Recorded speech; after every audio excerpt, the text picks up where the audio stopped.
Yes, good morning class 10th। अब हम करेंगे unit 3 A pair of linear equations in 2 variables. तो प्यारे बच्चों, सबसे पहले इस टॉपिक तक पहुंचने से पहले हमें कुछ बातें रिवाइज़ करनी पड़ेंगी। तो सबसे पहले हम ये देखते हैं कि लीनियर इक्वेशन क्या होती है। Linear equation, an equation in which the power of variable is 1 called a linear equation. For example, linear equation in one variable is ax plus b is equal to 0.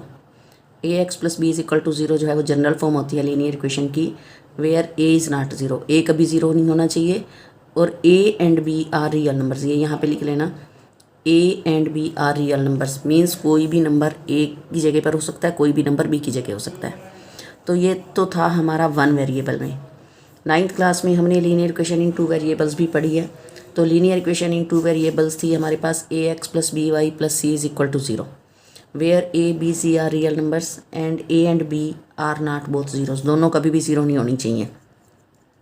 9th में भी आप करके आए थे, अगर एक भी 0 होता था फिर हम उसको 2 वेरिएबल में सेट करते थे तो 0 दूसरे वेरिएबल के साथ लगा के लिखा करते थे कि ये 0 नहीं होने चाहिए, तभी 2 वेरिएबल्स में ये बनेगी। ना a 0 होना चाहिए ना b। अगर एक भी 0 हो जाता है तो सिर्फ एक वेरिएबल में रह जाएगा, इसीलिए दोनों को 0 नहीं होना चाहिए अगर वो 2 वेरिएबल्स में इक्वेशन है तो।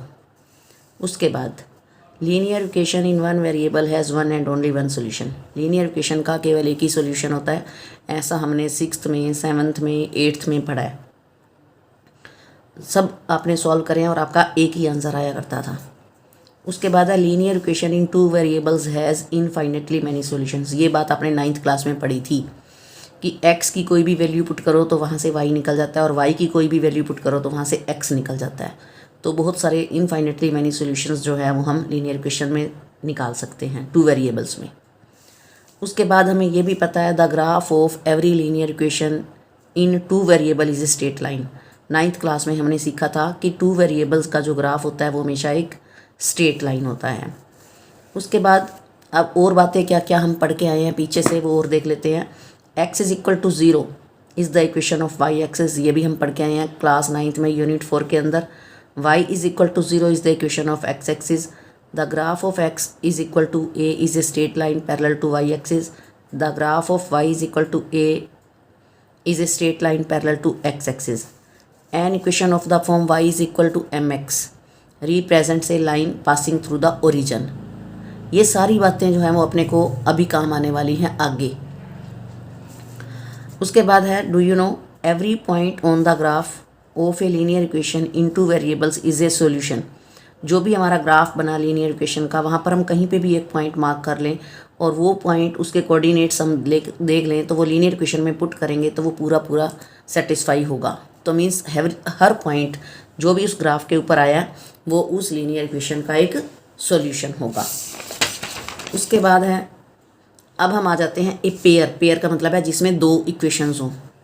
अब हम मेन टॉपिक पे आ गए अपने पे, वो पिछली हमारी सारी रिवीजन थी। Now a pair of linear equation in 2 variables. General form क्या है a pair of linear equation की?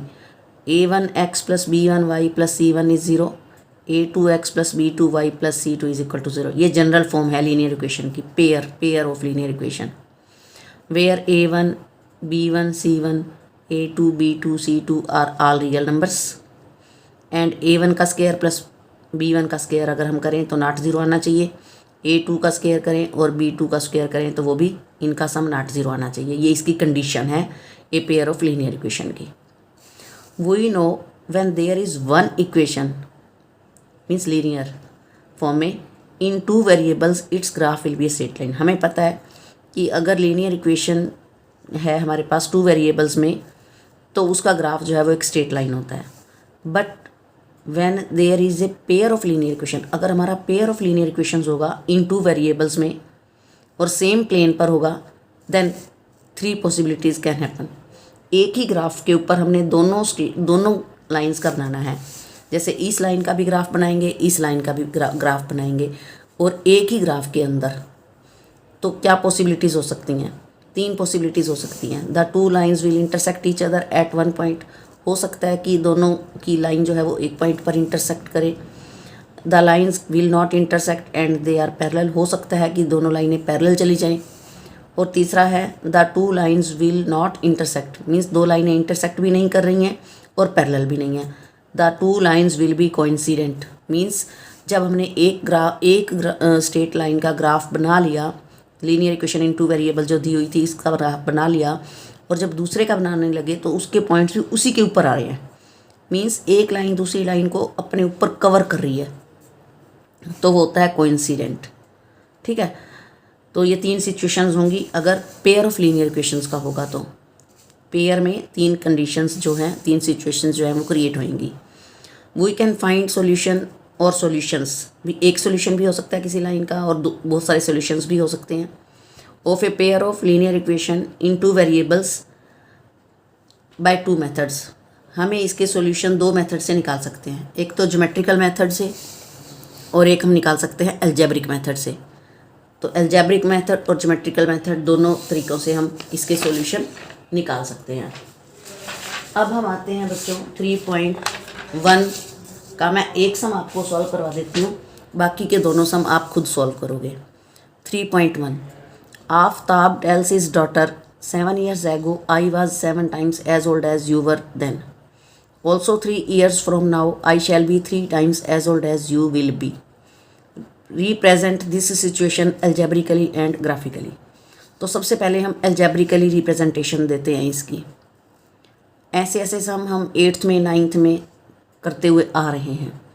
आफ्ताब अपनी बेटी से बात कर रहा है कि 7 साल पहले जितनी एज आपकी थी उससे मैं 7 गुना था, 7 टाइम्स 7 गुना थी मेरी age. Then so let Aftab's present age x years and his daughter's present age y years। मान लो एगो की बात हो रही है, दोनों में से 7 सब्ट्रैक्ट कर देंगे, तो जो फादर की एज है वो डाटर की एज की 7 टाइम्स, तो डाटर वाली एज को 7 से मल्टीप्लाई कर देना है। क्लियर? अब इसको खोल दो, x - 7 is equal to 7y - 49, इसको इधर ले आओ, x - 7y - 7 + 49, तो ये बन गई हमारी condition x - 7i + 42 is equal to 0। ये फर्स्ट इक्वेशन बन गई।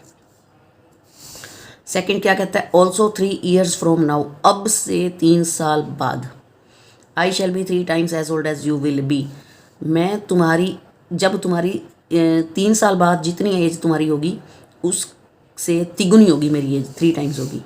तो बाद की बात जब होती है तो हम ऐड करते हैं, दोनों की एज में 3 ऐड कर दो, फादर की एज x + 3, डाटर की एज y + 3, तो फादर कहता है मैं आपकी एज का 3 times हो जाऊंगा, तो 3 से मल्टीप्लाई कर दो, तो वही चीज़ आ गई जो हमने पिछले सम में ऊपर किया है फर्स्ट कंडीशन में। तो x + 3 is equal to 3y + 9, सारों को इधर ले आओ, तो x - 3y - 6 is equal to 0। तो ये अलजेब्रिक्स जो है वो रिप्रेजेंटेशन होगी इस सम की। 2 आंसर आ गए हमारे, 2 इक्वेशंस बन गई। अब वो कह रहा है कि इसको ज्योमेट्रिकली भी करो, तो ज्योमेट्रिकली कैसे करते हैं, यहाँ पर ग्राफिकली। ज्योमेट्रिकली का मतलब है ग्राफिकली। मैंने एक पहली इक्वेशन यहाँ लिख दी, दूसरी इक्वेशन यहाँ लिख दी, और मैंने यहाँ पर बॉक्स बना दिए, एटलीस्ट 3 वैल्यूज़ मैं निकाल दूँगी इसमें और इसमें। जैसे ये इक्वेशन थी, यहाँ पर अपनी मर्ज़ी से कोई भी वैल्यू ले लो। जैसे सबसे पहले मैंने x की वैल्यू 0 मान ली, अगर ये 0 हो जाएगा तो यहाँ से हमारा सॉल्व करके y 6 आ जाएगा। जब y 7 पुट करूँगी तो x भी 7 आ रहा है, जब y 8 पुट करूँगी तो x आ रहा है 14। सेम यहाँ पे करो, अगर मैं y की जगह 2 पुट करूँ तो 3 2 6, 6 ये है 6 ये है, दोनों माइनस के हैं तो 12 उधर जाके प्लस हो जाएगा। y की जगह -2 पुट करो, जब -2 पुट करेंगे तो -3 को -2 से +6 हो जाएगा, और -6 से ये 0 हो जाएगा, तो x इज इक्वल टू 0 हो जाएगा।